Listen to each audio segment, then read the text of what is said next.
Hello everyone. We are just starting and looking at the numbers. I think we've got a few more who promised they'd attend, so we'll just wait a couple of minutes and then we'll be kicking off. But in the meantime, if I can just remind everyone that we have the chat function at the bottom.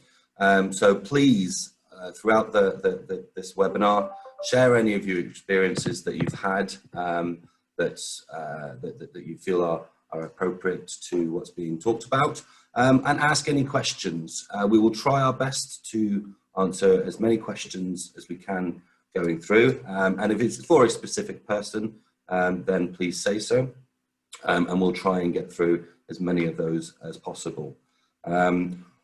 We are joined today by Becky Wright from Unions 21, the Executive Director of Unions 21, Professor Gregor Gall, an Industrial Relations Professor who's written and worked for many universities about unions and industrial relations.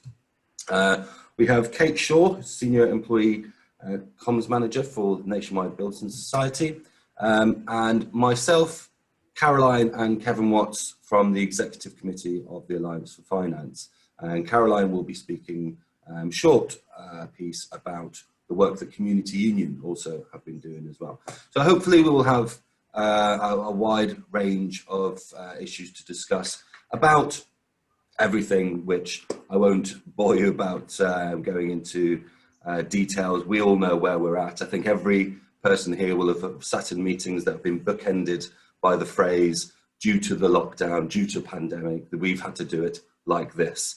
And that's the way that we've all, that's why we've all reacted in the way that we have. And largely, I think the sector and unions have reacted well. It might be the most rapid transformation of the workplace ever. And we've gone from pushing for more flexibility about home working, pushing the employers we've worked for our members to have more home working, etc., and that being rejected, to almost overnight it being the new normal. And now we're at a bit of a crossroads as to, well, we're crawling out of this dark hole, blinking into the sunlight, and employers are now thinking, okay, well, what do we do now? Do we stick with what's happened? Do we review our premises?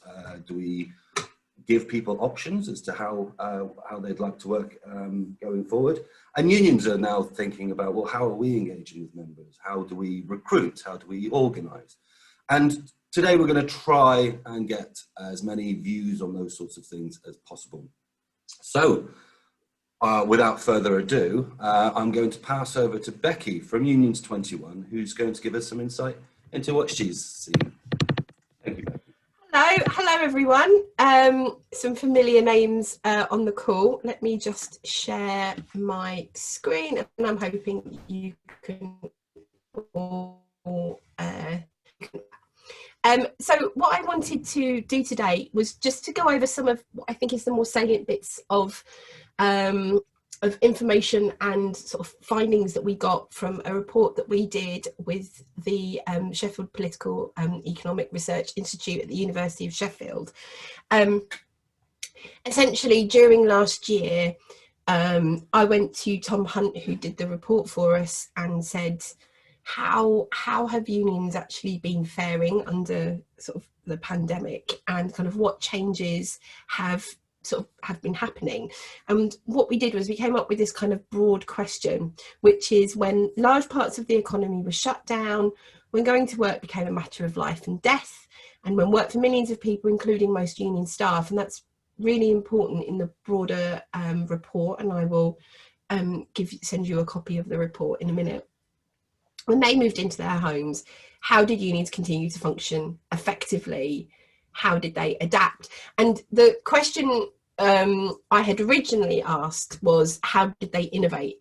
And it was really clear very early on to us that it wasn't a question of innovation so much as it was about adaptation, and really important adaptation. And broadly, what we broke the report down into was sort of discrete functions. The first one was around member recruitment and retention. It was around member engagement. We looked at representation at work, union governance and democracy. And the reason we did this is because I sort of think about organising as ultimately about building the power and influence of the union in the workplace. And within that, there are sort of some core kind of elements, and those are reflected in the report. So what did we find out in terms of member recruitment and retention? And I'm hoping that this resonates an awful lot with your experiences during last year and gives you some kind of thought about what happened with other unions. And I know that some people today will have seen some of this as being Unions 21 unions. And I probably should just say Unions 21 is a space for unions to come together and to look at our shared challenges and to do this kind of work, because what we found is that when we don't share our best practice, we don't do as well as we can do. So what did we find? Actually, a lot of unions reported big increases in membership. After kind of a narrative of decline of unions, of which actually, if you look at the certification officer figures, there is an interesting and more nuanced picture of union decline and renewal than is made out in the labour force survey. But broadly, your union membership should have increased. But the picture is varied, with some sectors experiencing declines. And so what I kind of, what led us to this? Well, if you were a health union, it probably doesn't take a genius to know that people were going to their unions and they were going, what do we do? A lot of people were going to their unions, or who they knew to be their unions, and going, what do we do? And there was a big difference between actually unions that had realised fairly quickly that they couldn't get into workplaces and that they needed to think of other ways in which they could reach people, and unions that didn't, or who kind of just went, we can't get into workplaces, we don't, that's it, we're done for. And so what you can see is, you know, the trend for people to join online was just accelerated. Unions were doing a bit more what we call integrated comms. So they were sort of not just sending something out and it being a broadcast document, but they were sort of sending something out and saying, and send this to your immediate teams and get them to sign up. All things which actually, as an organizer, I would be like, yeah, those were sort of good practice. But what people were doing were taking that good practice from their everyday lives and moving it into the digital sphere. Members joined to receive protection, but also because unions were visible during the pandemic in defending members' interests and were seen as kind of trusted sources of information around health and safety, around terms and conditions. You know, unions did a much better job of being visible and of being seen to win on things, or at least have a real kind of relevant voice. That across unions there are widespread fears around that membership kind of peak declining if there's job losses and if there's furlough. I was talking to a few unions last week about this, and they've said that they're very much seeing the peak of their membership that they got during last year declining, but at a much slower rate than they thought it would. And also they're still not back up to the level they were in 2019. One of the things that we've sort of thought about is about unions considering their membership fees and practices and putting a renewed emphasis on their retention, and just I'll talk about this a bit later, but the idea is of, you know, the fastest growing, or the unions that tend to grow tend to be ones that are sector specific, where workers feel like their union reflects who they are and what they think, feel and do. So what we've identified now is some real challenges for unions going ahead. So how will we continue to access workplaces now? And especially as change, so I was thinking, you know, if your contact centres are going and people are going into branches, what's the most effective way to reach those people? And how much focus should be put on in-person recruitment work? And I think you can then think about the role of reps in all of this, and of how unions support and encourage reps to continue to recruit in their workplaces, and how they back that up with digital support. How another one that I think is really important for finance unions, which is we saw unions grow where unions are, but there's a big challenge for us as a movement to actually be where people work. This isn't just about the gig economy, but it is also about the private sector and in industries and sectors within that where there are no unions. We identified about 4 years ago now that professional services was going to be one of the areas where you would see a growth in employment. And broadly, we think that has happened. So who are the unions that are going in there? And how are we responding to people trying to find unions and growing where there aren't any collective bargaining agreements? We're also asking the questions whether existing subscription rates and models are actually fit for purpose now that people potentially are going into a hybrid way of working. And I always ask this question, and I always think it's relevant, which is how representative are we as unions? How representative are we of workers? How representative are we of the people who are in our employment, and whether that skews how we see certain issues and certain things? In terms of representation of members, I really like this one because sometimes I feel like this picture really reflects how I went to some webinars over things, like looking at one on one screen and looking at one on the other. So what did we find in representation of members?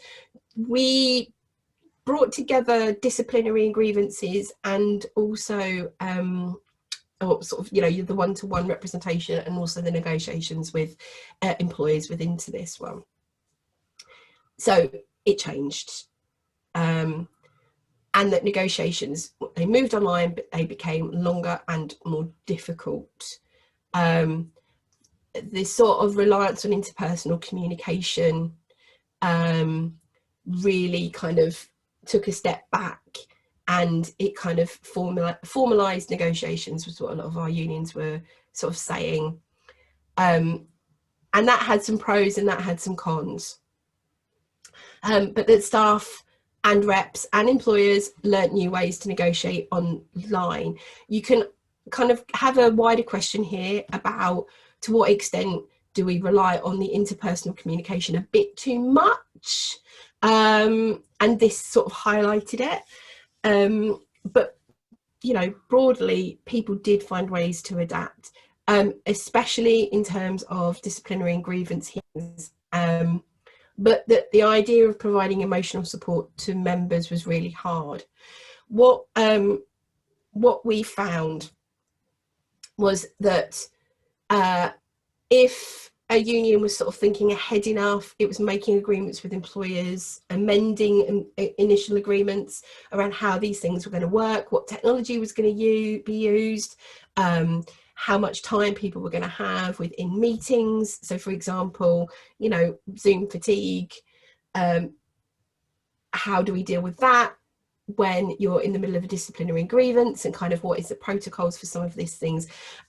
A lot of the informal feedback we got from unions was people just basically saying, I couldn't kick the member under the table to tell them to stop talking, and I needed to find new ways of doing that.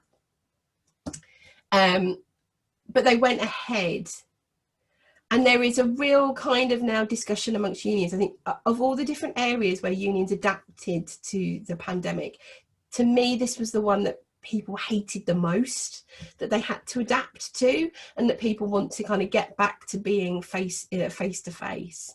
But actually there is a tension here, that because sometimes it benefits unions. The employers want to keep it in the chat room, so to speak. But also what was being found is that some of the disciplinaries and grievances were more effective to be done via, in terms of a union's time, to be done via remote. Officers weren't having to travel vast distances to represent members for an hour.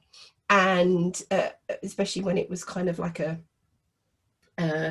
textbook or kind of a by the book type of meeting. But now we're having to start to think about what will happen to negotiations when we do way more face-to-face work.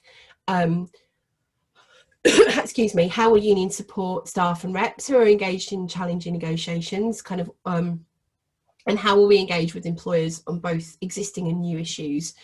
How will employers respond, and kind of how will we kind of amend some of our agreements on this? Another area that I wanted to just raise with you was the idea of union democracy, and governance. But, you know, how did we cope with our democracy and governance? An interesting kind of picture of which, if I'm in my more provocative mind, I start to ask the question, how much democracy did we really have, everyone? So what did we find? Branch meetings moved online with higher participation. Moving online made the union much less hierarchical.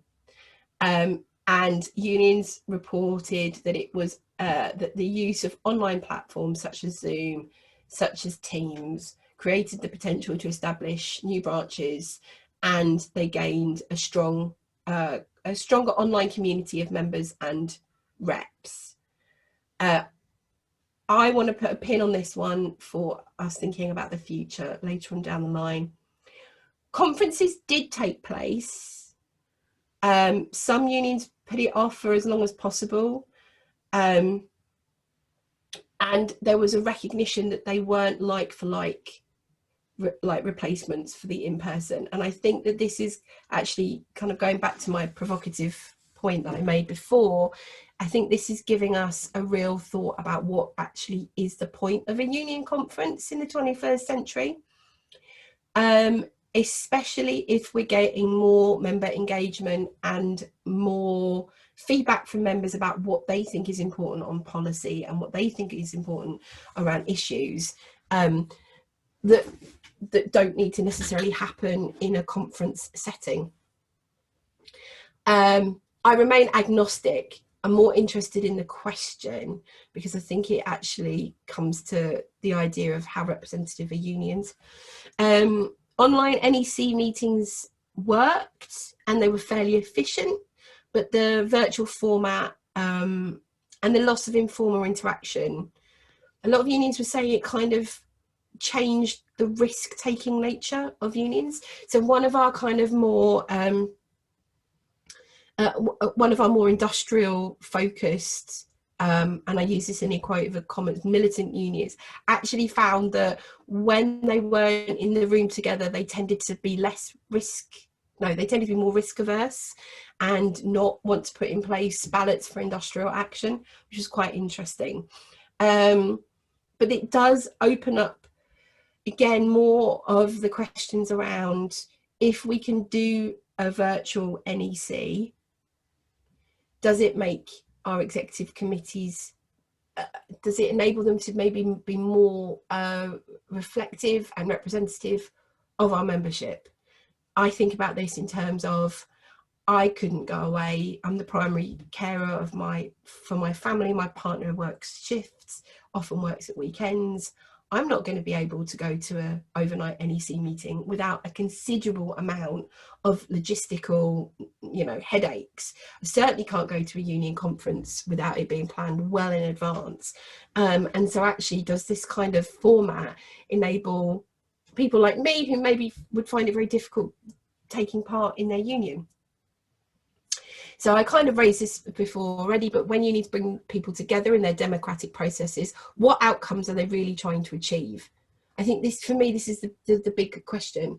I think democracy is a crucial part of the trade union movement. It's what sets us apart, I think, in ways in which people don't often appreciate. But how do we do that, and what does that look like in the future? So in terms of forward planning, very, very quickly, I want to just put out, we came up with some things that we thought at the time were really important for unions to sort of think about. And I just want to quickly tell you that of what our new project will be about. So really, how are unions going to work in the future? What does that look like? What are you planning for? How have you done your forward planning around possible impacts of recession, Brexit, and just general fatigue? So a question that a union officer made, a point a union officer made to me yesterday, which I think is really important, which is, we need to think about this now, not in terms of this crisis comms, this kind of crisis way of working during the pandemic is how we're always going to work. It's actually a bit more about what was beneficial and what can we keep, and actually what are we just tired of that we might want to retire for a little bit. And also fundamentally, what kind of internal changes and investment is needed to upgrade our systems and increase our capacity in certain areas. So when I've given this presentation or talked to some people about this, you know, I've said, guess what, everyone, we needed to have really well-resourced IT departments, and everyone's kind of gone, oh. But we also want to be thinking around new agreements, around the right to disconnect, around our data rights, usage and privacy. One of our unions has started now training data reps who can negotiate with employers around these types of issues. And I think that this might actually be something that unions would like to consider, especially white collar unions going forward. There we go. That's great. Thank you very much for that, Becky. It's really interesting. And I think there's some really interesting points there that I'm sure people will have seen through the last year. You know, some of the changes of how we've done. And I wanted to just comment on you know, the thing about democracy, I guess. And we'll have some people here watching who are from staff associations rather than unions. So, you know, some of that issue is relevant to all representative bodies, you know, because I think we've probably all been in a situation where the person who shouts the loudest is actually what the union gets to put forward to the employer, whereas this perhaps different way of working means that actually we are being more representative of the things that our members want, because there's a different way of collecting that feedback. So no, that's really good. Thank you very much for that. Right, so Gregor, it's for you to follow that. Thank you very much.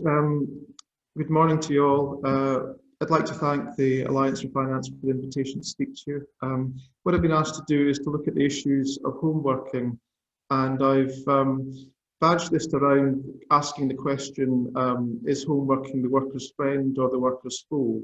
And from that, what are the prospects and challenges? And I suppose the headline is that there is no one right situation, there's no one size fits all for across society and economy in Britain, much less for a particular sector like the financial services sector. What I'm going to do is look at the thoughts and reporting that have taken place in the HR and people management outlets like People Management, like Personnel Today, publications from the CIPD, rather than focus on what unions have said, because I thought it would be possibly more illuminating to find out what your counterparts, if you like, in the HR and personnel departments, the kind of information reports that they have access to and will be thinking about. So I think it's clear to everybody that the pandemic and the response to it has probably brought about the biggest change in working practices for generations. But as soon as I've said that, I also want to say that if you look at the figures that have emerged from the Labour Force survey, the extent of home working, that's not just like one-off home working, but regular home working, has increased from 6% of the working population prior to the pandemic to now 12%. So, you know, a huge increase in relative terms, a doubling of it, but still only 12% of the working population is working at home. And as we move towards the 21st of June, where at the moment, notwithstanding any surges in new variants and so on, it looks as though this is really going to be the turning point when employers start to say to themselves, are we going to continue with home working, or are we going to go back to the office, or are we going to have some kind of hybrid situation? Now, unfortunately, I couldn't find, I don't think there are any figures at the moment which show the extent of home working by sector. So that said, but without being able to put precise figures on it, I'm fairly sure that we could all agree that home working will be relatively absent in areas like manufacturing and retail, in the leisure industry and so on, apart from maybe those that work in the office functions. Whereas in many other parts of the economy and society, particularly the financial services sector, there is the potential for much greater existence of working. So I'm going to speak generally about the, as it were, the pros and cons of home working, but I'm also going to refer where I can to the situation in the financial services sector. I just want to make a couple of initial points in terms of the historical background to home working. You may recall from your dim and distant past when you were at school that you might have learned a little bit about history about the Industrial Revolution in the in say Britain in the 1840s, 1850s, 1860s when it first started. Home working back then was actually quite prevalent. Not just because the factory system hadn't yet really got going, but also because there was this situation called putting out or contracting out, and it tended to be in textiles, shoemaking, lockmaking, and so on. And it was quite often done by women. Thereafter, with the advent of the factory system, with mechanisation, home working declined very, very significantly. And it's only in the last sort of generation or so that home working has become a slightly more noticeable phenomenon. And that's because of the advance of IT and computing and electronic communication systems. But it's also because some workers are, if you like, self-directed workers, or their work can be done at home. And I'm thinking about the likes of professionals, whether it be journalists, graphic artists, writers, management consultants, and so on. They have been able to work at home for a considerable period of time. So they're the kind of existing basis on which we're talking about home working.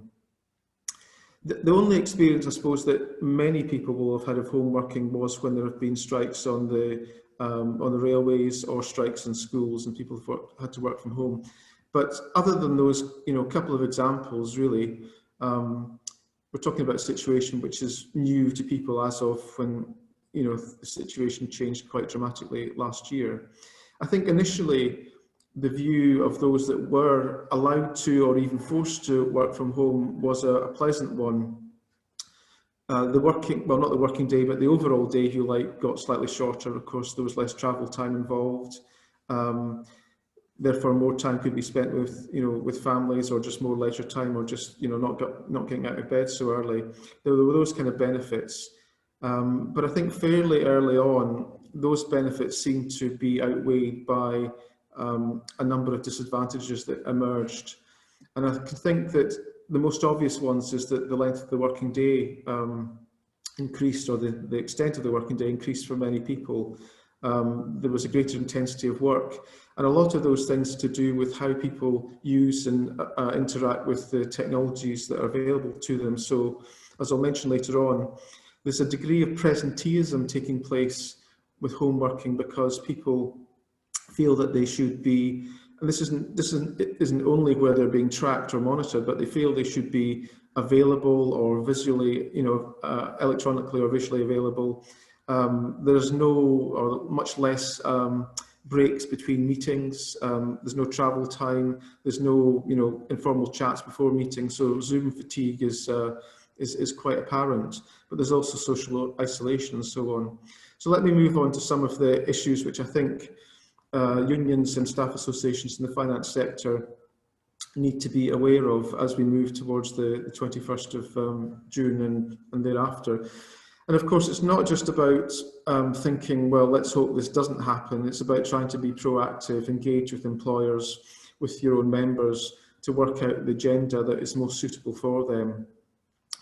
So already in the finance sector, although this is the more to do with the city, if you like, there has been decisions taken by the likes of Credit Suisse, Goldman Sachs, Barclays Investment and JP Morgan Chase to force people back to work, and they're talking about sometime in the summer and the autumn. So one issue is whether the push back to work is mandatory. Another issue, which I don't see any evidence yet of, but I think it is more than likely to exist, is where people are forced to work from home. It's obligatory, it's mandatory, and that might be motivated by things like the experience of employers so far hasn't been as bad as they anticipated it might be, but it also might be tied in with companies reducing the extent of their estates, their offices and the costs associated with that. And research has been done for the likes of the Scottish Trade Union Congress that showed that most people wanted to have a new form of working, which is called hybrid working. But the questions thereafter are, what would that look like? Who's eligible for it? And how often would you be able to revise the situation? So if it was literally 50% at home, 50% in an office, what would that look like? Would it be the beginning of the week at home, the end of the week, then at work? When would you be able to revise it and say, no, it'd be better if it was a day in work, a day at home, a day in work, and so on and so forth? These are some of the more finer details that unions and their members have to, if they're not already thinking about, get up to speed on and see what people, their members want. So let me move on to some of the more detailed issues here. At the moment, from looking, as I say, at the likes of people management and personnel today, there's relatively little evidence of consultation with the workforce on how that would happen. I can see from the examples of Nationwide and Santander, not knowing the exact detail, but they seem to be slightly more open than some other employers. So it'd be interesting to hear about that.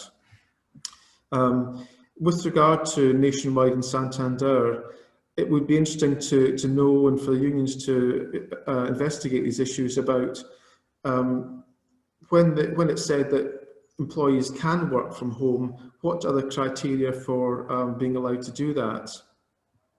I'll just leave it as an open question at the moment, but I think it's something that we would need to know about, because I don't think that employers like those are anticipating that everybody will be able to work from home, and therefore there must be some criteria that they will be using.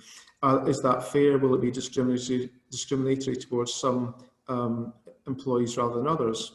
And then in terms of what home working would look like on a more permanent basis, what will the employers be asking for? Will they ask that you have a room in your house where you can, close it off in terms of noise and other distractions, but it's also secure in terms of data protection, financial information, and so on? Does that mean that you have to work alone, or can you and say your partner or one of your children work in the same office?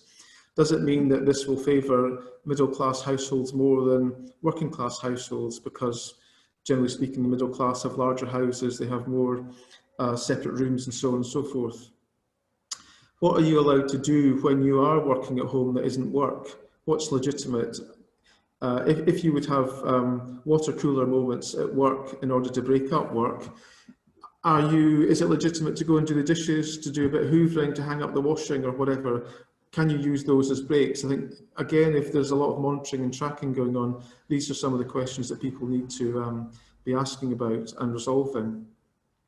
On top of that, if you don't live near an office where there's some kind of hub situation set up, does that mean that you have to work from home, or is there any choice in it? And in terms of the issues of managerial control and so on, what will this look like? Will it be voluntary or mandatory in terms of fitting a camera to your PC? Can you refuse to fit the camera? Will it be more than just the monitoring of keystrokes that can happen in existing tracking systems already? You may have noticed that the CWU had some success with one particular company in stopping it from using its visual tracking devices for a call centre. Moving on to look at the outcomes and effects of home working so far, I've mentioned the danger of presenteeism, the danger of working longer hours, being logged on for longer. There's also been reports that people are taking less sick leave now, and there are clearly detrimental implications for all those things for people's physical and mental health, particularly because I think a lot of people feel that at home they are not able to switch off. They're always available, within waking hours, and the problem is that that's started to affect sleep patterns. When it comes to the potential for separation and isolation, again, some evidence already exists that if we have a situation where some people are working at home and some people are not, it's likely that those that are working in office environments are more likely to experience better treatment by their managers. They're more likely to be influential at work. They're more likely to do better in the promotion round. They're more likely to get bonuses. So again, this potential for indirect discrimination. But then if we think that some of those that might wish to work at home because they have caring responsibilities are women, then clearly this is going to have a gender implication as well. For employers, as much as unions and staff associations, there's a challenge of not replicating the office environment if this is going to be a move to a long-term situation of home working. And it's been suggested that there need to be clear guidelines in terms of what the nature of work is. So what can be done on your own at home? What do you need to be together for, virtually or in the office? And what's more appropriate to be in the office and the home? So those are some of the issues that are already being flagged up. Now, I think many employers, when home working started, were probably quite apprehensive, and that may explain why they'd been resistant to home working prior to the pandemic. But CIPD research has shown that there's been increased productivity. 33% have reported home working has increased productivity in early 2021, compared to just 28% in June of last year. And only 23% said it had decreased productivity. And again, compared to last year, that was 28%. So although home working is still limited, what we're seeing in terms of this report is that productivity is increasing amongst about a third of people, and that's up from last year. And the number of people that are reporting that it's decreased productivity has gone down, and again, that's down from last year. Now, this comes from the head of HR at the Nationwide, and she said that one of the benefits that they found was that we could, this is a direct quote, we could speak to more than 1,000 leaders at once. There were more check-ins with staff, better creativity, regular feedback, more accountability and freedom, and a sense that we could still all be a community, inverted commas. So that's the kind of, a little insight into the experience of employers. So that gives us the opportunity to think, well, if employers are now for it, then there's an opportunity for unions to press the case for home working.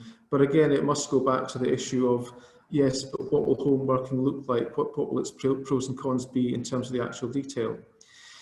From what I could work out, there have been very few cases where if you like, the terms and conditions, particularly due with the costs of home working, have been made public. When HSBC has announced that many of its 1,800 UK call centre staff will be working from home permanently, they're one of the few examples which have said publicly that they will offer £300 a year to each employee to cover the expenses for higher heating and electricity bills.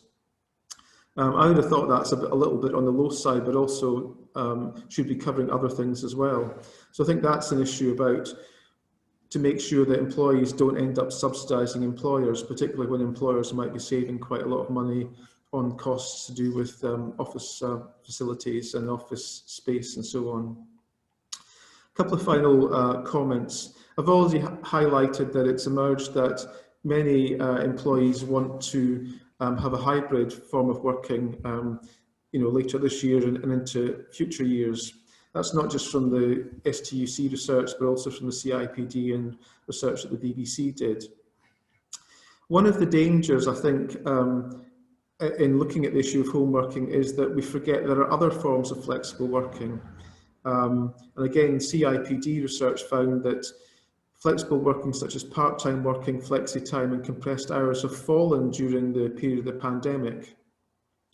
I think that's because there's been a much greater emphasis on home working as the kind of silver bullet that will solve things, when in fact that actually isn't the case. And there are figures from the Labour Force survey that show that the extent of those other forms of flexible working have fallen.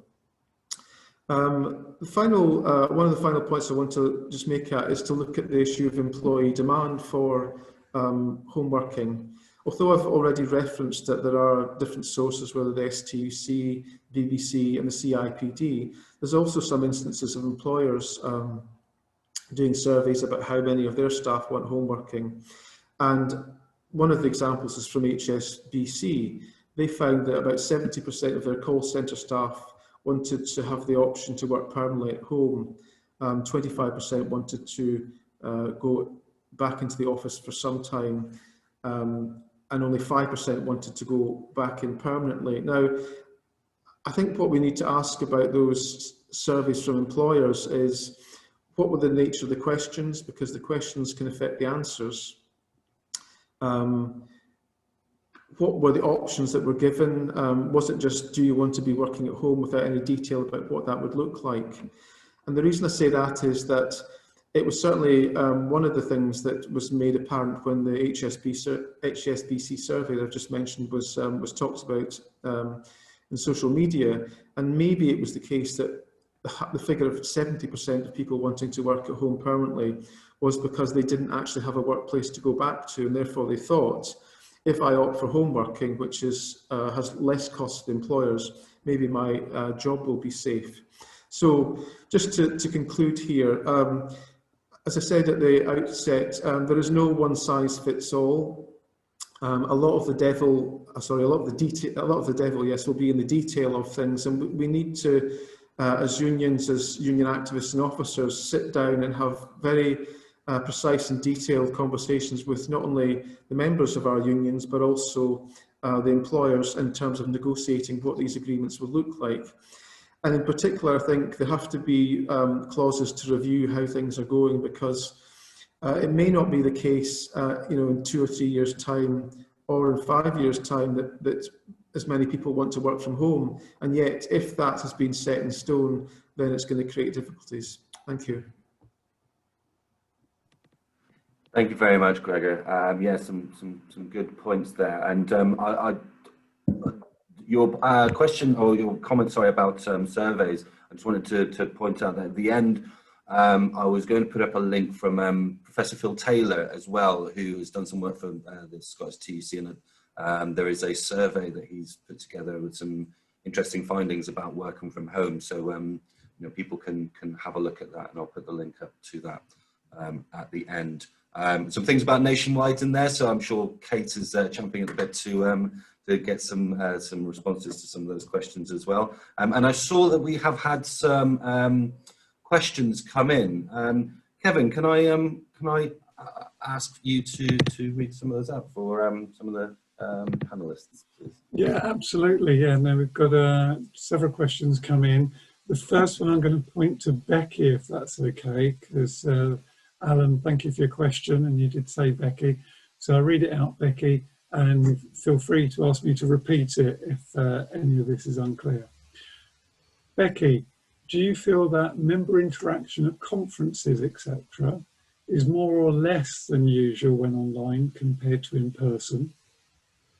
Alan imagines managing questions is easier. Inappropriate comments can be dealt with quicker. There's also the risk that other attendees may feel free speech is being impaired when all the chair needs to do is switch off the mute all button. Becky, okay to take that one? Yeah, I mean, this will be my own personal kind of reflection on this one, which is the chair could always mute you, even in person at your conference. The mute button has always been there, and the idea of kind of free speech is also dependent on your union rules or your kind of association rules of association, you know, your rule book. So I think it depends what you think is a quality interaction at a conference. I've been to some conferences where I felt included, and this is as a rep, right? Where I felt included and I felt like I could say what I thought, and it would be well, you know, not well received, but like respected. And then I've been to some conferences where I wasn't going to say a thing because I knew that if I said the wrong thing, I was going to be hauled off the stage, no matter the idea of free speech.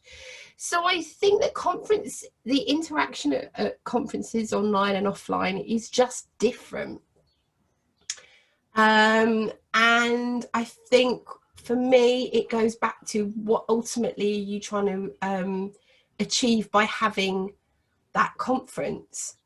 And I think more and more our union conferences are managed to have less debate. And I think that's a real shame, because I think that we need to learn how to debate with each other. That's a good part of, I think, civil society, to be able to debate with each other. But I think if you say, actually, you know what, we broadly agree on most of these things anyway, it's more about getting together, then I think that changes the nature of what our conferences should look like in the future. And I think it should reflect it should reflect that. I don't know if that answers your question, Alan, but that's where I'm going to go. Oh, Kevin, you're mute. Kevin, you're on mute. And it wasn't me as chair muting it all there. Thank you, Becky. I'm going to stay with you, Becky, on this one, but Gregor, I'm imagining you'll have something on this, and I'm probably going to come to you with the fourth question afterwards, if that's okay. So, so this one was, I think down as question 3, work-life balance and complying with the working time directive. And this also fits with a question we had in advance of the conference. There's a number of us feeling that's definitely a concern. Are employers taking it seriously enough? And are they actually doing the minimum they need to do to record working hours?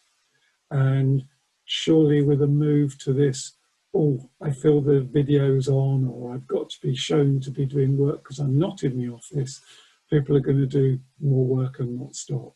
So start with Becky, your view on that, please, and then go on to Gregor, if that's okay. I was actually going to say I wanted to riff off whatever Gregor was going to say.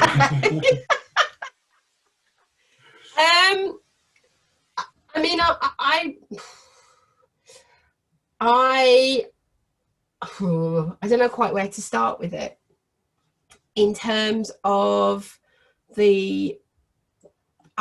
I think a kind of more fundamental question about this anyway is, to what extent did your employer take this seriously before the pandemic?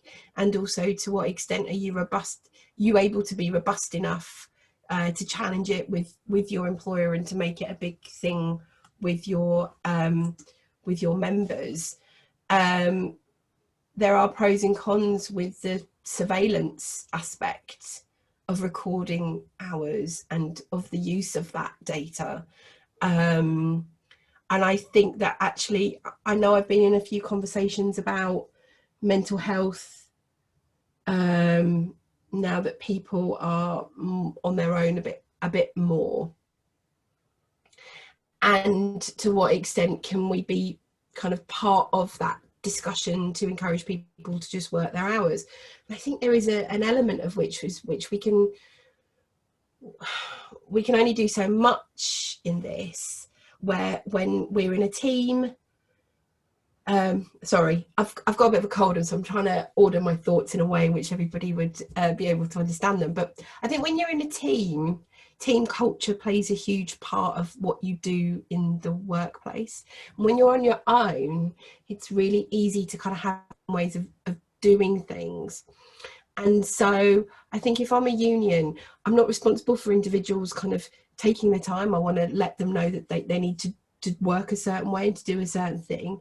But what we can do is create cultures in the workplace between our teams, between our members, where we encourage each other to kind of do that kind of stuff. Mind have got some really great resources. It's funny, isn't it? I don't think I've seen any union resources around some of this stuff to do with mental health and time, as I have with Mind, and they've got a whole range of really useful materials that both unions and employers can use around this. So I think Gregor's contribution is probably going to be a bit more succinct and useful, I would say. Yeah, thanks. So I think it was Alex Bramley that asked some of these questions, and I also see that Fiona Steele's raised something similar. So I can only talk about the kind of material that I know is publicly available. It's not the basis on which I'm talking about is not having interviewed or surveyed union reps, and that's why the work that Phil Taylor did for the STUC is particularly important. What I can say from what is publicly available is that the picture is very mixed. And when I say mixed, I don't necessarily mean it's mixed, in one sector compared to another, although that is the case. I think it's mixed within sectors, and it'll be mixed within different employing organisations. And that is because different companies, different departments and so on within organisations will end up approaching things in slightly different ways, even if there is a kind of general sense of what they should be doing that's given out from their HR department. And that's not an easy picture to come to terms with when you're trying to assess what's the best, what's the worst, and how do we use best practice in one place to help at another place. But I think the situation is slightly more complicated and therefore more challenging, because I can imagine that effectively not all workplaces are the same at the moment. And what I mean by that is that with so many people working from home and that then becoming their workplace, the situation will be very, very different. How do different individuals cope with isolation? I mean, I remember conversations years ago. I've always tended to work from home. I find I'm more productive. I'm quite self-directed and motivated. But one of my colleagues said that she always went into the office because she felt, lonely at home. Now, so somebody like that person I'm referring to is, if they were still the same, 20 years down the line, is going to be much more affected by home working. She is an academic than myself. I mean, in many ways, the pandemic hasn't changed a lot for me. I was already working at home, and so these are important differences. And that's why I think it's important that unions speak to as many of their members as possible. It's probably easiest to do some kind of basic survey and then follow it up with some case studies. So, if a union was to survey its members and it gets a reasonable response rate, let's say 15–20% of people respond, and out of that, half of people are saying, well, I've got, these are the challenges I find. Well, let's do some case studies, find out why that is. For the other 50%, what are the conditions that are leading them to report that they are enjoying or benefiting from it? How do we understand those? Is it down to idiosyncrasies like, now that a person's or a mother or father's children have now gone back to school, that it makes home working a lot easier, whereas before that it didn't? These are the kind of things we need to know. And I'm not going as far as saying that knowledge is power, but certainly we do need a lot more awareness of the data and information on these issues in order to form a response and therefore develop a bargaining agenda out of that. Thank you, Gregor. I'm conscious we've got a couple more minutes before I was going to take a break. Kevin, have you got a question that we could succinctly get an answer to before a break? Yeah, I think so. And do watch the chat, because there's some wonderful comments going on there as well. Debbie, thank you for your input there. This one's from Tom Brannigan. We have agreed a 60%, 40% home flexibility option for those who wish to work at home. This obviously only affects back office staff, who can create, and it can create unfairness for frontline staff, who can only work in the office to deal with customers. So if our new future is one where we do have this more formal home working or dual based or part home working, is there going to become two populations of employees, Gregor? Those that have access to that and those that don't? And how does the whole flexible working thing, do you think, play into that? I think the simple answer is yes. It is going to create a kind of two-tier workforce, and therefore I think the issue that should arise for unions is, what are the process, or do the processes exist at the moment by which people can transfer from, you know, home working to office working and office working to home working? Can staff be retrained? If so, what are the eligibility criteria to do that? How long do you have to have been in employment with your employer to be eligible for those, you know, the possibility of transferring? It's those kind of questions we've got to be asking. If, you know, if we accept that only certain jobs can be done in certain locations and other jobs have, you know, other locations.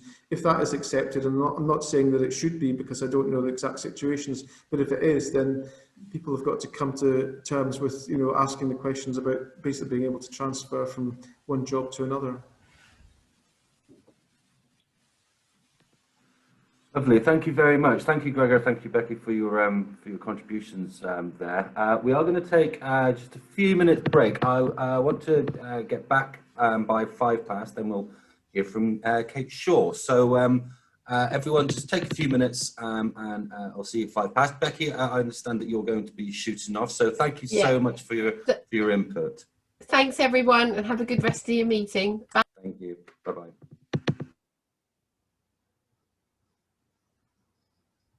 Nationwide have done around the future of work. We've had quite a lot of media coverage about our direction and where we're going, and I hope I can take you through how we've managed to get there and what's ahead of us, because there's still a lot to do. But we are obviously in financial services, we are a building society, we're very much a purpose-driven organisation, we have no shareholders, we are a member-owned organisation, as you guys will be well aware. But very clearly through the pandemic, we've been able to demonstrate our ethic of care. And that has been really, really important to us. That was at the forefront of our response, ethic of care for our employees and our members as well. So our response to the pandemic was as quick as we could do it. So everyone faced the same shortages with PPE and laptops and all of that sort of stuff. But we worked really, really hard to get as many people working from home as quickly as we could. We're now at about 13,000 out of our 18,000 employees working from home. We got the laptops out as quick as we could. We implemented processes to get them to people who were shielding in a safe way, all of that sort of stuff. We got the PPE in, we got a click and collect service up and running so that if you needed a screen, you could request one from Nationwide and it would be either delivered or you could go and collect it. You know, I'm sitting on a Nationwide House chair right now, which was much appreciated. We changed our branch hours. We took calls in our branches so that contact centres weren't overwhelmed. We put loads of wellbeing support in place, different kind of leave types if you were shielding or if you caught COVID, you know, everything that people needed. And lots of that was driven with our involvement with our union, who were absolutely a central part of our incident response team, looking at what our people needed.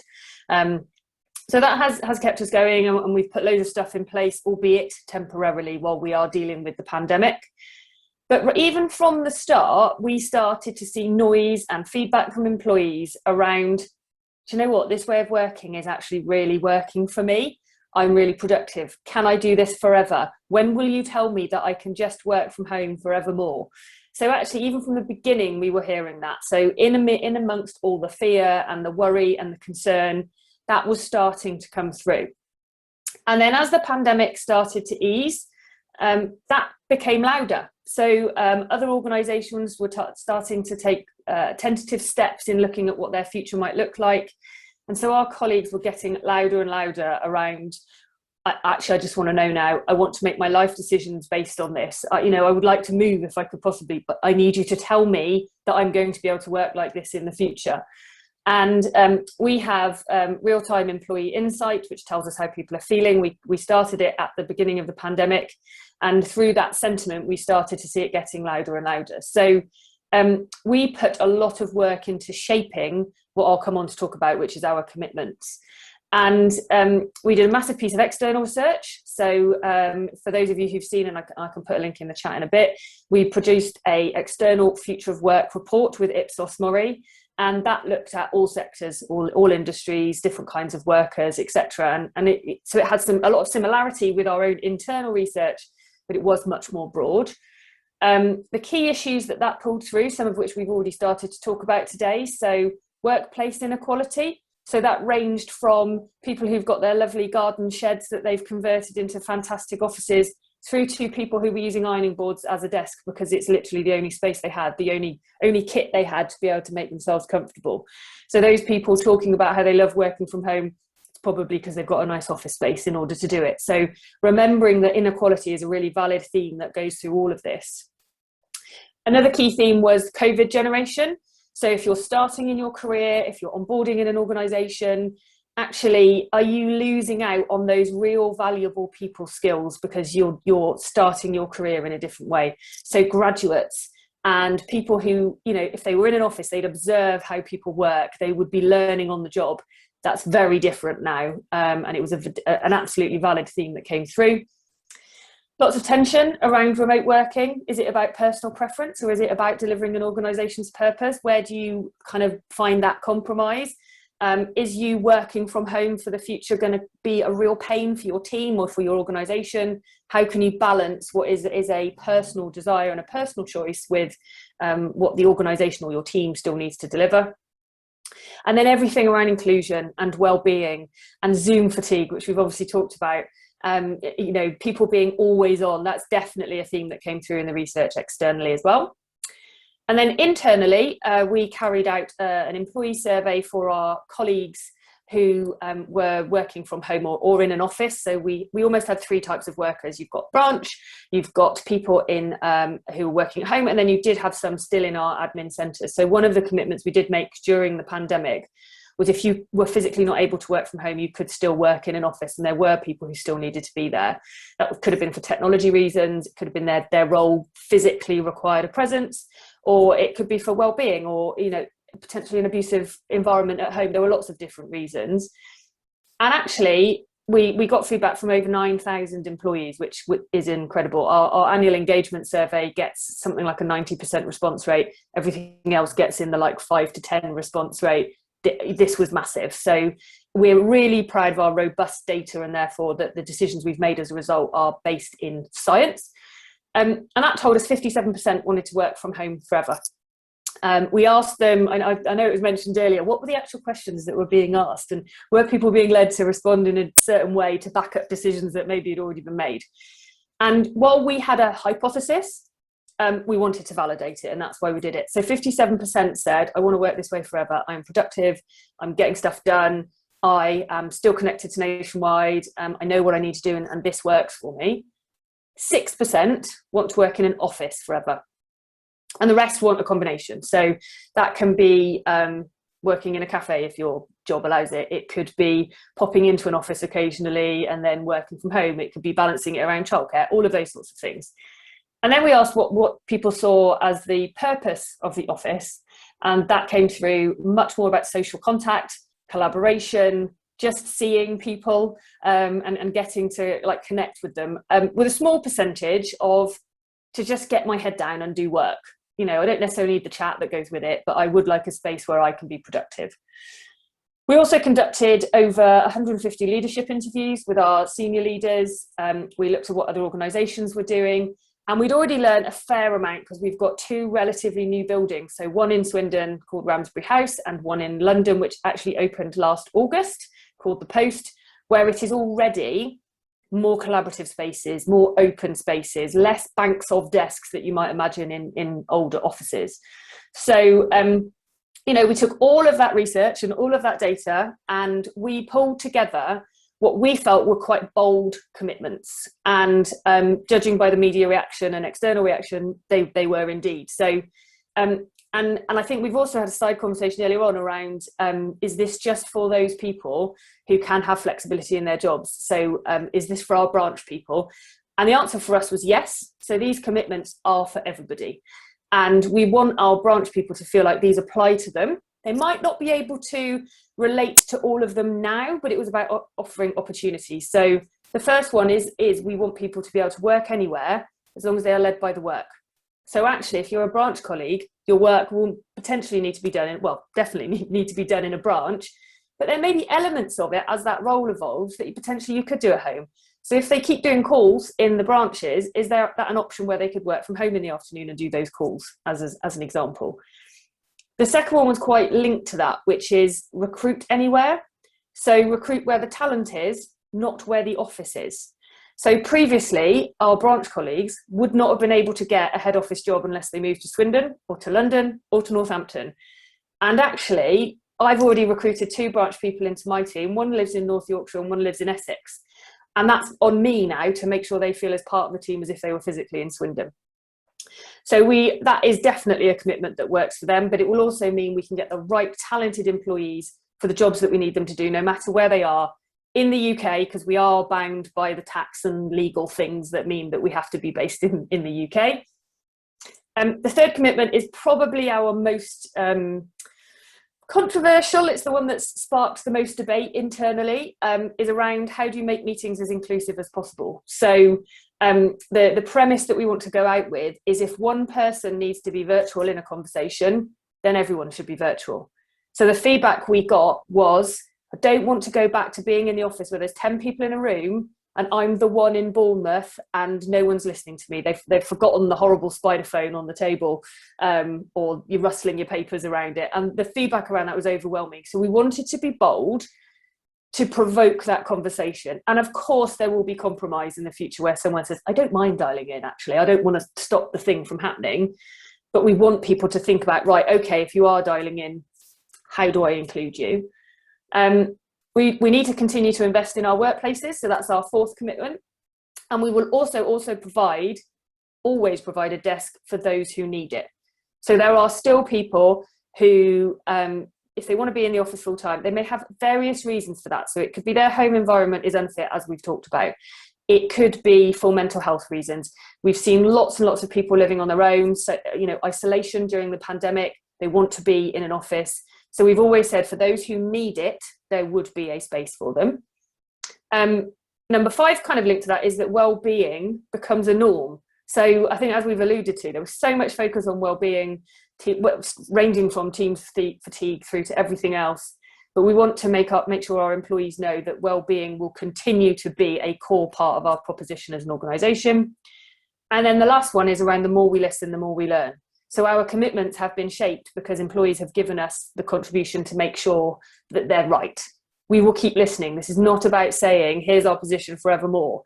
And it's not about saying you have to pick your desk right now and that's your decision for the next 15 years. But we want to keep listening, keep evolving, build the tools that will actually make this work with our people. So we've evolved a few new listening platforms that will mean we can continue to do that. And in sharing those commitments, we had an incredible response. I mean, I don't think I've heard Nationwide Building Society talked about on Radio 1 before, but it was on the Radio 1 news. It was on Today programme in the morning. It got onto the 6 p.m. news on the BBC. And we were delighted by that coverage. Our recruitment site saw a massive impact. And so we are still seeing massively increased traffic to that. We've had people who left Nationwide who, for previous reasons, whether it is for personal reasons and they've had to move location and couldn't keep their job as a result, they've been getting back in touch and saying, quite like to come back. If you've got any jobs now, that would be great. So it's fantastic to see that reaction. Now the hard work starts because there is so much to do to bring that to life. And we are clearly working really closely with Tim and the NGSU to make sure that this is kind of all comes to fruition. And I know there's a couple of questions in, so I'll kind of cover those in a second. So we are gradually reopening our buildings. So obviously with the pandemic, we had shut some buildings. We have made the decision to not reopen some of the ones in Swindon. So we will not go back to a couple of buildings in Swindon. But for the rest of them, we've got a lot to unpick after what we've put in place because of the pandemic. So like I said, I've got a chair. So if I go into Nationwide House now, I doubt there's enough chairs for people to sit on because they're all in people's houses. So it's things like that that you've got to unpick. And we are managing expectations around June 21st. It's not literally going to be throw open the doors, everyone can come in. It's going to take us some time. We are absolutely going to do a period of test and learn that we're calling. So this is not about saying on June the 21st, here's all of our long-term strategic solutions. So we want to make sure we get a booking system, as an example, so that you can book a desk, book a collaboration space, make sure your pass works. But we want to make sure we get the right one for the long term. So we're going to test and learn for a bit and make sure we get the right one. And we're obviously working on all the policies. So, because the policies will be key to this in guiding managers and their teams in how to make this work. We all know things like if you've got a base location of an office, then you can claim expenses if you're going to another one. We're getting lots of questions about that, but we've been really upfront about we don't have the answers yet. We're going to have to work our way through it, and we're working really closely with NGSU on that. Key things on our mind. Being clear about government guidance. So we are starting to see more people wanting to go into our workplaces at the moment. We do have a facility where there is a small number of desks people can book. That's currently hitting capacity because everything's relaxing. People are like, well, I'll just pop in, change of scene. And as an organisation, we have chosen to say, we just need to be a bit clearer on that position. We're not changing anything until June. We're not increasing the number of desks available. We need to make sure that people are managing expectations around that. We're also very alive to the theme of COVID anxiety. So yes, there are people who are desperate to go back in or desperate to go to the pub or whatever it might be. There are also people who are genuinely terrified. And actually we need to help all of those people. So being able to encourage managers to accept that that is okay and we need to work around it, and not making any drastic decisions to change the way your team works right now. So we want teams to have conversations and to try and understand who feels that way so that teams can support each other. We also want people to know that it's not a binary choice between I have to pick home or I have to pick office. That's not the case. We want the theme to be flexibility and choice, and that's absolutely our core principle. So that will look different to different people, and that is okay. We want people to respect each other's choices. So as an organisation, mutual respect is our theme. We stand up against hate. We're supporting the FA with some bullying campaigning. And that goes for, if one of your team wants to work from home all the time or from the office all the time, we have to respect each other's choices and we have to find ways to work. So absolutely bringing that through. We're very alive to always on culture and Zoom fatigue. We don't know the answer yet, but we want to make sure that people have accountability for their own well-being. So we introduced something called Teams Free Time in the winter. In theory, it would be great if everyone felt that they had the power to manage their own diary, go for a walk at lunchtime, put the washing on, whatever it might be. We know that's not the case. So we did a very active Teams Free Time every day from 11:30 till 1, where we were encouraging but not forcing people to say, I'm not going to do any Teams meetings in that time because I don't want to stare at the screen. It's the winter, so can I go and exercise outside when it's light? Or do whatever you want. It might be read your emails. It might be do some work so that you can finish at 3. Just allowing people to just have a bit of flexibility. It means personally, I do quite a lot of my household jobs in the week now. So I used to commute an hour each way to work every day, would leave the house at 6:45 in the morning, get back at 6. Didn't really want to do any washing or anything. So I now do that in breaks during the day, and we're just encouraging people to think of ways for them to work. Test and learn, so it will be bumpy. We want people to understand that we might try things, they might fail, all of that sort of stuff, and that's okay, and we will learn as we go. People do want answers to the practical questions. So how can I book a desk? Can I sit with my friend? Can I sit with my team? When can I book it? When's the system? What do the expenses mean? All of that is coming through, and also the fear of being pushed to work in a certain way. So is my manager going to make me come into the office? Are they going to force me so that, I have to do this job in the office? And we're really pushing hard against that and making sure people know that their choice is supported. Leaders are really critical. So this is a new way of leading. It's different, and some of the issues will still be the same there. So underperformance will be the same whether it's face-to-face in an office or face-to-face at home, or virtually at home. And so we want to make sure we're looking at leadership in a kind of hybrid environment and giving people tools to be able to do that. And then the big question is around society culture. So Nationwide feels quite special when you join, and we want to keep that. And it is a worry that if everyone is virtual, you will lose that. But reassuringly, anyone who's joined over the last year, it's largely positive feedback going, it does feel like I've joined something special. So that is absolutely on our watch list to make sure we focus on that. And then how do we not create a divide between frontline and what is called knowledge workers? So that's why our commitments are for everyone. We do not want to create a divide.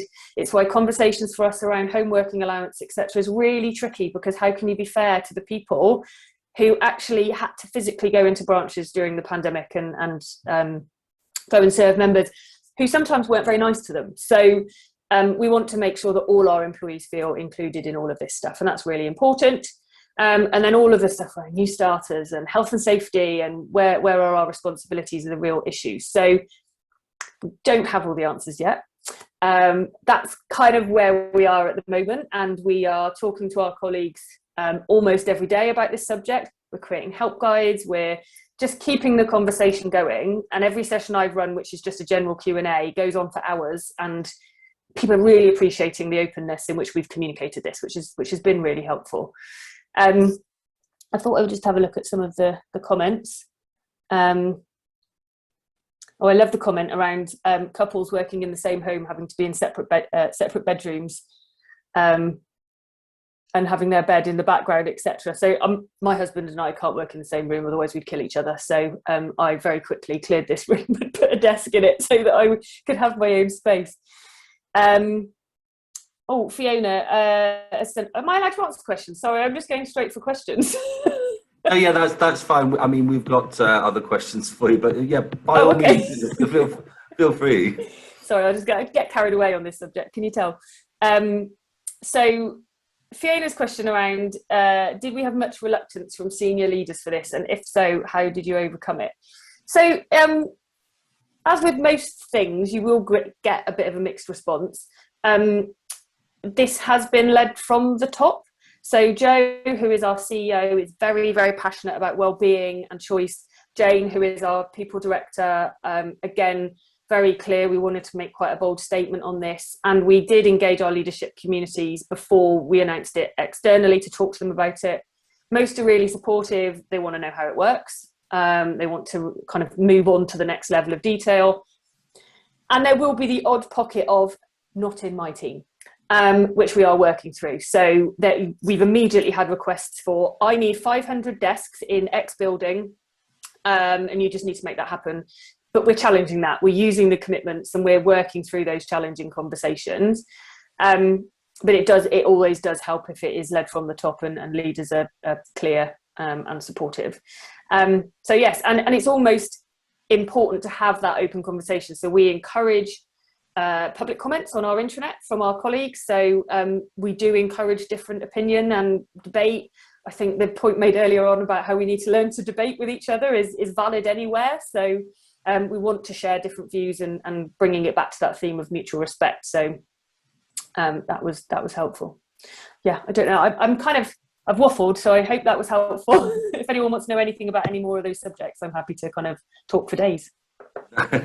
Well, thank you. I might take up on that. No, I mean, that was really useful. And I mean, one thing I think struck me throughout, is this theme, I guess, of clarity of permanence going forward. As you said, people want the answers straight away, and actually we don't, no one has the perfect solution. Otherwise, we'd know what it is and we'd all know how this is going to work going forward, which is a really good point as to how you then deal with that. And I like how you've been open about, listen, we're going to try what we can, and maybe it won't work, and then we're going to have to revisit it and look again. So that's really good. And I mean, well-being in general, I think as well, was highlighted before as a real issue, and then suddenly, but in a different way because of the isolation part of the last 18 months or whatever, really highlighted that. And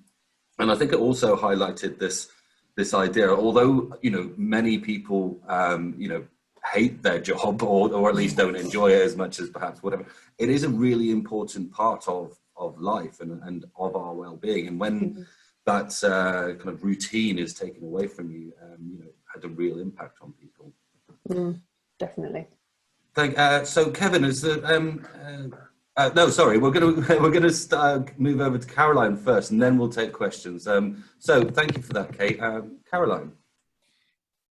Hello, thank you. I think what I'll try and do, as community have got a number of different finance organisations that we look after, is sort of go through a few of the different things we've seen over this last year. There were some organisations that really flew into what are we going to do in terms of working from home quite quickly. They managed to get their workforces all at home, getting the kit out, rolling it out really well. And in some areas, almost jumped the gun a bit with, actually, can we use this working from home more permanently? One thing that we've always encouraged as the union is actually getting employers to look at it through various times and stages of this working from home, because there will definitely be a change throughout both the pandemic and coming out of it about how people feel working from home. In the beginning, everybody was forced into this working from home. Like Kate said, you've got husbands and wives working in the same space, you've got people with children at home because schools were closed. And a big part of it as well is down to the different natures of spring, autumn, winter, people's feelings of working from home more permanently, and the isolation of being sat at home during the winter as opposed to being sat at home where you could potentially take your laptop out and work outside in the garden or work in your sunny lounge, as opposed to what it'll be like in the winter. Those thoughts will definitely change throughout this next year. And I think one thing we've encouraged the organisations we work with is, if they're going to be doing surveys, is actually to do them multiple times. Is doing them during the pandemic, during the summer, do them in the winter, and do them even now as we're starting to come out of it, and not to jump too quickly into being too prescriptive about what their working from home looks like. So one of the organisations we work with, Zurich, are looking at, actually, this next part of the rest of this year is that learning curve of what does it look like, how will it work for people. And it's not a case of, as Kate said, oh, I'm going to work from home 3 days a week and then come into the office twice. Or it's more a case of actually learning what works for different teams, what works for different business areas, and how that's going to move on throughout the rest of this year. One thing we have found with another one of our organisations actually is different business teams don't necessarily work well working from home. Even if that works for some of the team, it might not work for all of the team. And also that isolation element of, we found with specifically contact centre staff, when you're in a contact centre environment, if you have an awkward conversation with a customer, or they can be really awkward and not very nice, you've got the rest of your team around you to support you and to support your well-being in that. When you're working from home and you're sat in your office and you're having to deal with difficult conversations, you haven't got that support of the rest of your team around you, and you're actually left there on your own in your home environment having to deal with those awkward conversations. And it brings in that ability to be able to shut off, to be able to compartmentalize workspace, work environment, and what you're doing with your home life. And a lot of that, you need that element of being able to go into the office to do those sorts of calls and conversations and have that support. So I think one thing we're very keen on is talking to employers about not making it a definitive, we want this team to work from home so we can shut offices. I think the whole debate around, actually, is this hybrid working going to be better? Keeping office spaces open for that collaboration space, for people to say, actually, this week I need to be in the office all week, rather than I'm working from home 2 days a week type scenario. So I think it's more a case of being adaptive and flexible.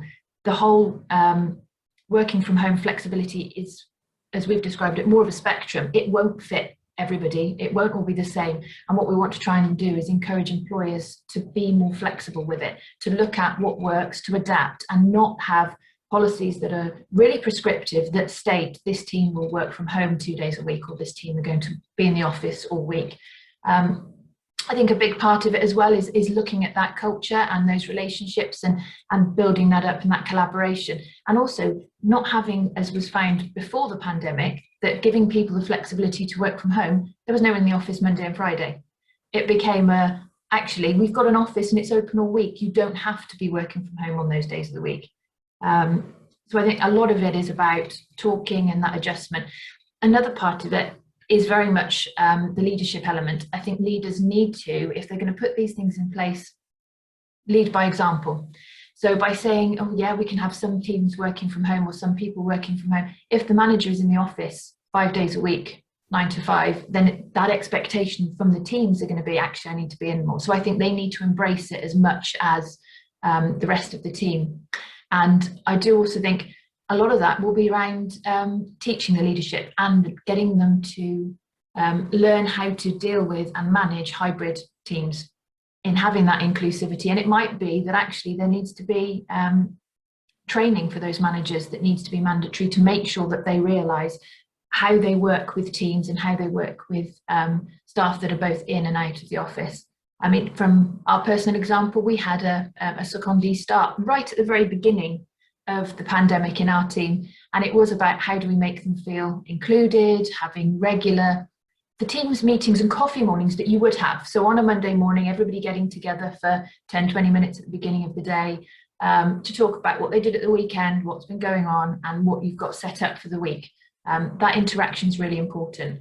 I know there are elements of other organisations who've said we're not going to have Teams or Zoom meetings on a Friday. There's the old-fashioned pick up the phone. You don't have to be staring at a screen. That Zoom fatigue is very real for people, and it's about remembering it doesn't have to be that way. You can still pick up the phone and have a conversation with someone. And I think people have got into that habit of forgetting that. They've almost gone, everything's got to be face-to-face on a screen, and it doesn't have to be.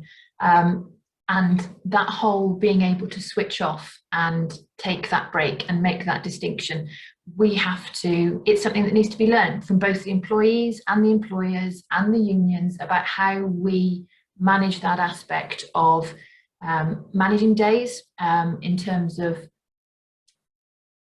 I suppose, capability. Yeah, it can be the same at home as it is in the office, but there are different tools and ways of helping those people manage their diaries, managing their times, and it is down to leaders being able to understand that. And I think it's about giving employees that are struggling the help and tools to do that. And if they still find they're not able to structure their day or they're not able to be motivated, having that office space still there for them to be able to go in. So the whole element of cutting out offices completely, I think, is a bit of a worry. Having that collaboration space, whether it's a drop-in office, whether it's an actual building still, but on a smaller scale, that ability to still be able to go into the office is really key. Thank you, and thank you everyone for your comments. There's some good things there, and I just want to pick up on one point that Caroline, you've mentioned, and Tracy Griffiths has commented on as well, about that idea of having difficult and challenging things happen at home, and you know, Kate, I wonder if this is something as well that you have thought of, because I've recently had a scenario where I've had to represent someone going through a disciplinary process, and unfortunately the organisation thought that it would be a good idea to hold the initial investigation meeting in his front room, and now he is struggling with anxiety about that space, about, you know, that it doesn't feel like his home anymore. It feels like that's the place where he was interrogated about a disciplinary, and I wonder if that's something that's been factored in. You know, if you are going to have difficult conversations with individuals, does that mean that someone will have to go to an office? So if we're talking about, you know, other spaces that you perhaps could rent out or anything like that. Yeah, I think that's really important. You can probably see that in several different ways, can't you? So is it a customer conversation, like has been mentioned, where our complaints team particularly found it quite difficult at home initially, because they might be sat working in their bedroom and they've got a member shouting down the phone, being abusive, whatever it might be. It's a real world thing as well. So the branches do receive verbal and aggressive behaviour, which is awful. of all sorts. It's just horrific, some of the stuff you hear. And then, as you say, there are those difficult conversations between a manager and an employee, or as you say, disciplinary things like that. So absolutely, it's about finding the right way to have those conversations. So while you're in a pandemic, virtual has been the only option, but could that have been done slightly differently in that individual circumstances? Probably. I mean, that just sounds horrific. So yeah, being aware of the conversation you're going to have, or the talk you're going to have, whatever it might be, location almost is one of the things you work through then, in how are we going to have this conversation? How are we going to achieve that piece of work? I know our P&C team have been looking at how they do, P&C, sorry, that's our HR team, dropping the jargon there, are absolutely looking at the kinds of conversations where actually asking someone to come into an office for that conversation may well be the right outcome, because it is separate. I think that is absolutely right, where home and work is so blurred at the moment. Difficult conversations absolutely need to be considered from all angles, and say, what is the right way to do this for the company, for the employee who is involved, etc. So yeah, definitely, we don't necessarily have the answers yet, but it's on our list. Yeah, well, and I think that the organisation in question perhaps just naively didn't even think about it, and it's things like this which obviously the minutiae will be important, and to steal Gregor's comment earlier on, the devil's in the detail, isn't it, about all of these sorts of things. Okay, great. Well, thank you, Caroline. Thank you, Kate. Kevin. Have you had any questions through for either? Yeah, if I can start, I'm going to go to the Q&A link and take Alan's second one, and links with his fifth one as well, which is about customer data. So with home working and GDPR, of course, how is we got comfort around all of this? Is there more risk of being hacked at home than down at the Costa Coffee restaurant or working in the office? And Alan's also asked further on the question of who's responsible for that. What's the risk for the employee, or does the employer go, no, it's our system, it's our bad? Very interested in your views on that, please, Kate.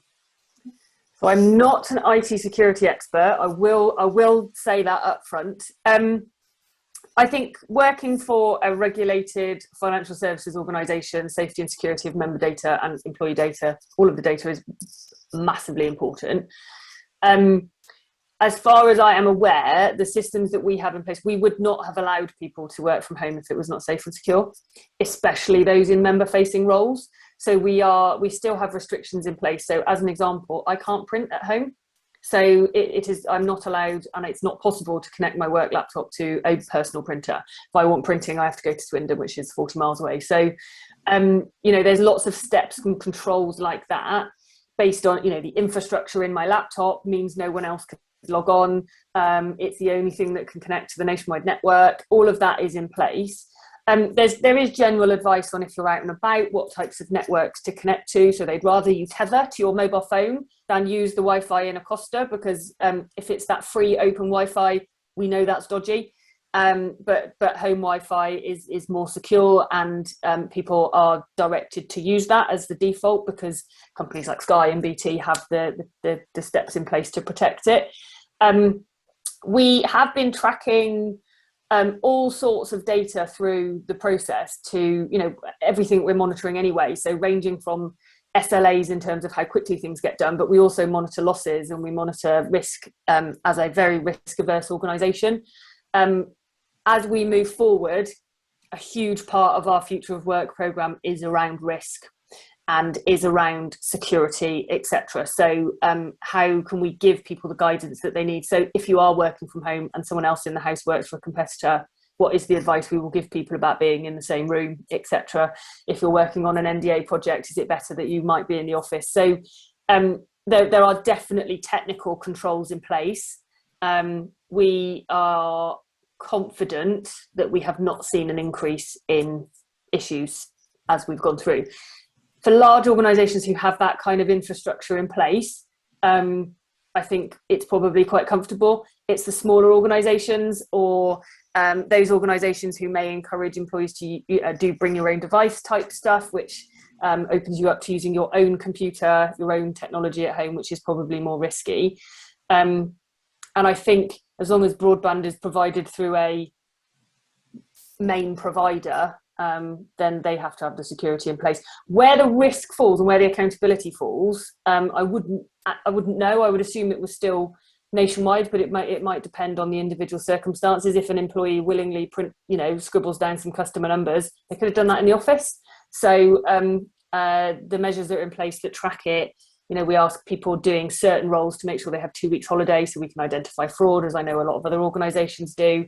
All of those tracks and measures are all still in place. So they will have to continue. Kate. And I think I would say to anyone who's interested in this is a definite agenda item for your joint consultative meeting or forum meeting, whatever it is, because you want to know what your organisation is doing. So have that conversation, share your thoughts. Yeah. Absolutely, and I think as well, just from our point of view as representatives, do remember, yes, financial organisations have got a risk in terms of,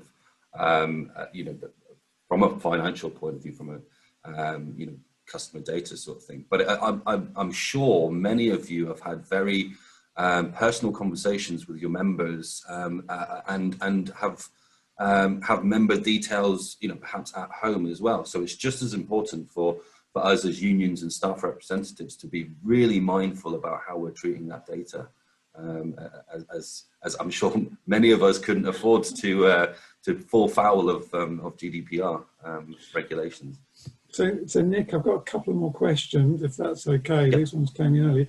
One for Kate and another one for Kate, which Gregor might be interested in, and another one for Gregor. So perhaps I can go to Gregor first.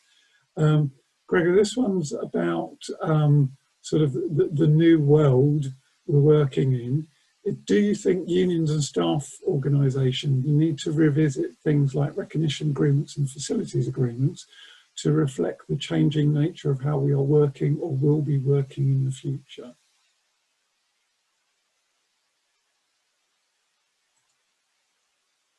I think you're on mute. Gregor, you're on mute. Sorry, yeah, too keen to answer it there. Yeah, the simple answer is yes. If you think about the campaign that say Prospect Union it's had the publicity over this, it's the right to disconnect. Is that in not necessarily a union recognition agreement, but is it in the kind of terms and conditions contract of employment? So yes, there are definitely issues to do with that. But there's also, if you think about, I don't know, let's say there's a standard facility time agreement which says that you have a day off per week to do union work, and that equates to 7.5 hours. Were you able to spread those 7.5 hours over the week in a way that was up to you? How does that then relate to the reduction in travelling time, going to meetings and so on? So yes, I think it would be sensible for every union and staff union to look at their existing agreements and say, are they fit for purpose for this new period that we're in? Not just in terms of what's down on paper, but because paper documents don't always actually replicate the reality of situations. So you might want to ask yourself the question, we have traditionally interpreted our recognition agreement or facility agreement along these lines, and this is the way custom and practice has evolved, and the employer doesn't have a problem with that.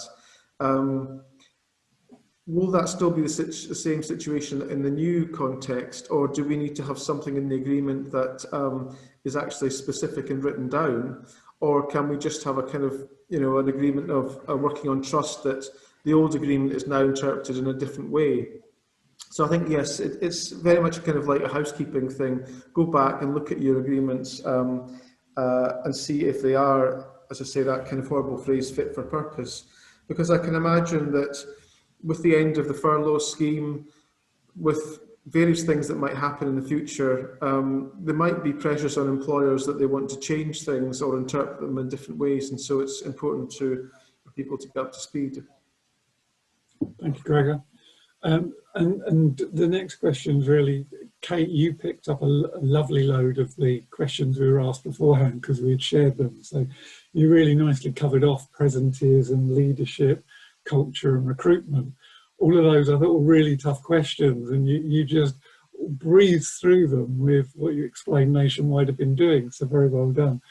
I want to just take you back to recruitment though, because this was another one which came up from elsewhere.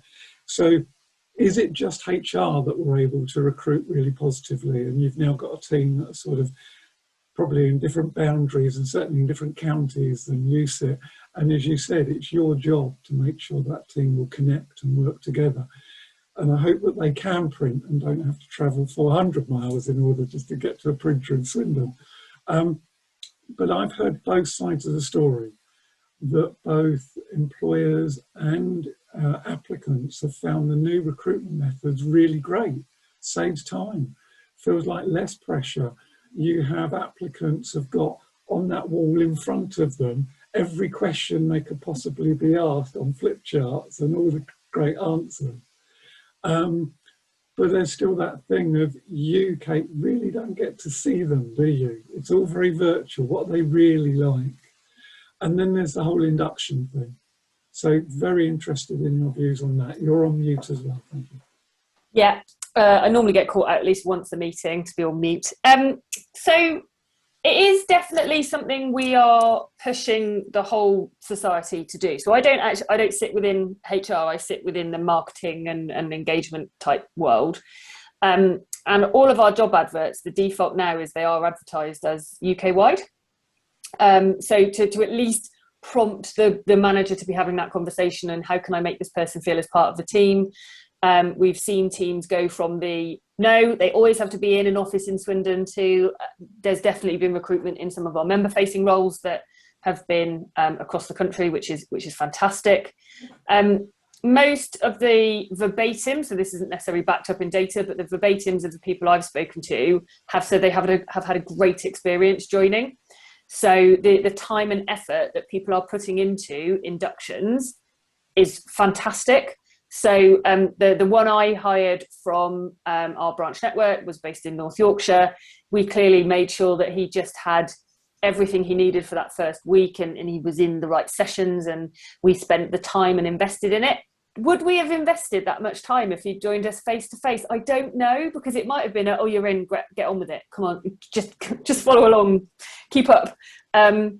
And he has already said, he's joined us on a secondment, and within 1 week, he's like, right, how can I make this permanent? I want to stay. I love it. It's brilliant. So there is something about helping managers understand how to do this, because I do not expect that induction to be, consistent across the organisation. There will be pockets of people who do it amazingly and some, unfortunately, who don't do it well. I think the recruitment process for me has felt really positive. It is draining. So interviewing online is even harder, I think, than Zoom fatigue at the end of a day of back-to-back meetings, because you are 100% focused on this individual. You're trying to spot it. But they, in turn, some have said back, I love doing it in my kitchen. I felt really comfortable. I didn't have to wear some uncomfortable interview outfit to the office. I'm in my pajama bottoms and you can't see them. And so all of that has really helped. I haven't actually spoken to anyone who said, I hated the virtual interviewing. I've only spoken to good people, but I'm imagining there are some who've struggled with it. And it may be that recruitment takes longer as a process. So I would say now I would probably put a few more calls in to get to know the person. So whereas before I might have done a 90-minute interview and just said, oh, they seemed all right, I'll give it a go. Now I might put a little bit more and maybe calls with other people just for them to get to know a few people in the team as well. But we definitely want to make sure our default is recruit anywhere. We know that there is talent across the whole country, not just in Swindon. And we know that we need to find more diversity, and we want to make Nationwide as inclusive as possible. So we can only do that by recruiting in different places. And then we will truly reflect the communities in which we operate. So yeah, we want more voices, more diversity all over the place, and this is the way that we will achieve that. And so, Kate, because I know for employers often it's about advert to appointment stage. You measure that, and that's an important metric. Yeah. Has that speeded up, or has it got longer? I don't know the official stat on that one. I think it's been a bit of an unusual year because so much stuff, recruitment and otherwise, has happened at pace. It's literally any barrier that existed to a lot of stuff last year. We just went, well, it's a pandemic. We'll just get rid of that. I would say some of the recruitment I've done has been quicker from personal experience, just because it's easier to schedule people because they're already at home. You don't need to factor in them driving to Swindon. So that has helped. And so it means you can do a series of interviews. On the other hand, you might spread them out a bit more because it is tiring. So whereas before I might have done 3 interviews a day, I'm not going to do that now because it is hard. So yeah, there is a bit of upskilling, I think, in helping managers do that. But yeah, I wouldn't know the official stat for nationwide, but I would say it's a little bit quicker. Gut instinct. Okay, cool. Nick, can I carry on? Is that all right with the question? Yeah, absolutely. Right, okay. So probably Gregor and Caroline might be the people for this one. And this is sort of, let's go really forward in the future. So just over a year ago, few had ever heard of the word lockdown in terms of a work setting. Now we have a whole workforce who know what furlough means. Some have experienced it. Some have seen others with it and really wanted it and never got it. And some wanted it as an alternative to redundancy. Is there likely to be some long-term implication for the UK that so many were touched by lockdown and furlough? And culturally, how could that change working, and what have organisations got to do? Shall I go first? Okay. Well, I was going to link this in with there's another question about the employment bill or lack of it. So I think the first response I would make is that whatever happens is more likely to result from the interaction between employees and employers, unions and employing organisations. And the reason for that is that although the Boris Johnson Conservative government promised to have an employment bill as part of the manifesto for the December 2019 election, there has not been an employment bill. And the most recent incident of that was last week, where despite promising there would be an employment bill in the Queen's speech, there wasn't. Now, why is that important? It's important because the Johnson government has said that it would act upon the report, the Matthew Taylor report, the Good Work report that Theresa May commissioned when she was Prime Minister. And there are many criticisms that can rightly be made of Good Work, that it wasn't strong enough, that it was too voluntary based and so on and so forth. But we're in a different kind of league now, where there isn't any attempt by the current government to act upon that report. And the reason why, to reinforce the point, the reason why it's so retrograde is that at least Good Work, that broad notion, fair work, decent jobs, decent work, those concepts, if you like, could have been fashioned around what does good work, fair work, decent work look like in 2021 and 2022. But we don't have much to go on at the moment, and we certainly don't have any backing of law or government policy. So it will come down to those things. I suspect that we won't really be in a stronger position to ask those questions and get the answers until the furlough scheme comes to an end in the end of September this year. Because at the moment, if you like, there are potentially many people in employment and being paid that won't be there come, say, the 1st of October. It also depends on the nature of the economic recovery. A lot of people have suggested there will be a V-shaped recovery, a massive recession followed by massive growth. Again, we just don't know that. But also, that's a characterisation for the whole of the economy. And we know, and the pandemic has shown this, that not all sectors of the economy are affected by the same fall-offs in demand and growths in demand. You only need to look at the rise in, the number of people that Amazon and Deliveroo are employing, I use that term in inverted commas, to see how different sectors can be affected. So I think, just to summarise here, I think we need to know what the right questions are to ask, but the answers won't really emerge until a bit later on in this year into next.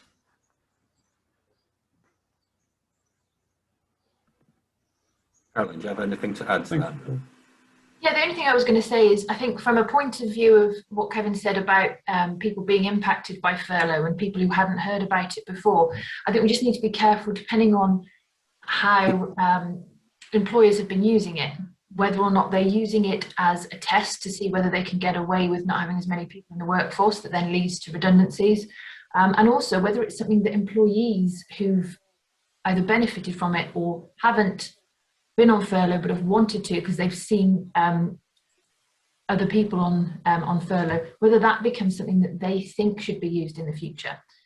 We have had members, not necessarily from finance sectors, where there's been little use, in my experience, of furlough, but in other sectors where it's been something employees have been asking for. So I think we just need to be careful that people understand what the reason for furlough being brought in was, and not going forward as we come out of the pandemic to see that as an answer or a useful tool to use to help out with employees. So I think that's, for me, furlough is something I'd hope we wouldn't necessarily use again for a long time, but I think some unscrupulous employers probably would. Thank you.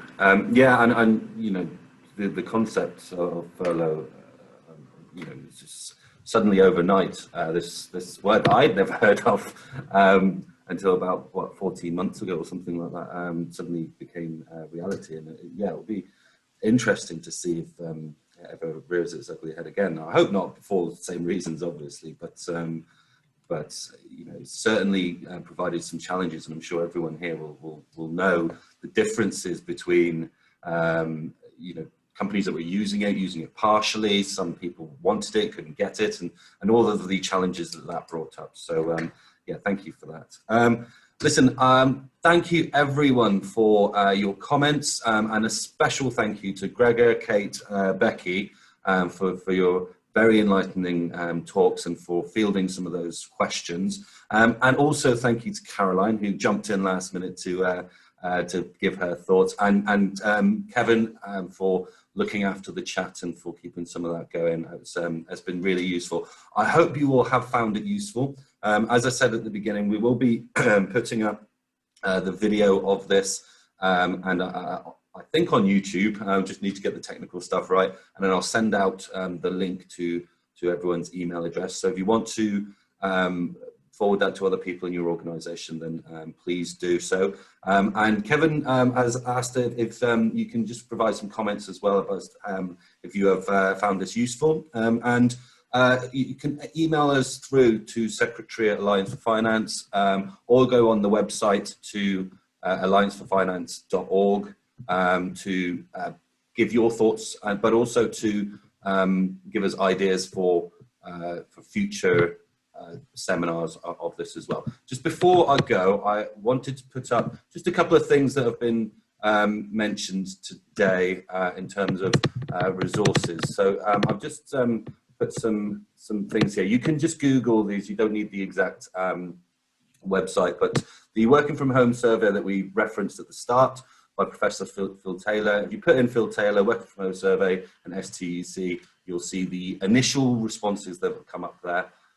You can also find the COVID-19 and the work of unions on the unions21.org website. The CIPD increased productivity benefits from home working, which I believe Gregor mentioned. Again, you can Google that. And then there's the Mind resource there as well, with some tips about supporting yourselves and your team with respect to your well-being. So just leaves me to say thank you again, and I hope to see you all very soon. Oh, sorry, Kevin, do you have your hand up? Just a top tip, if people are trying to write that down, just do print screen, copy it into an email, and it'll be there for you. Okay, so I'll leave that up for a couple more seconds so you can do that. Thank you very much, everyone, and I hope to see you again at the next one.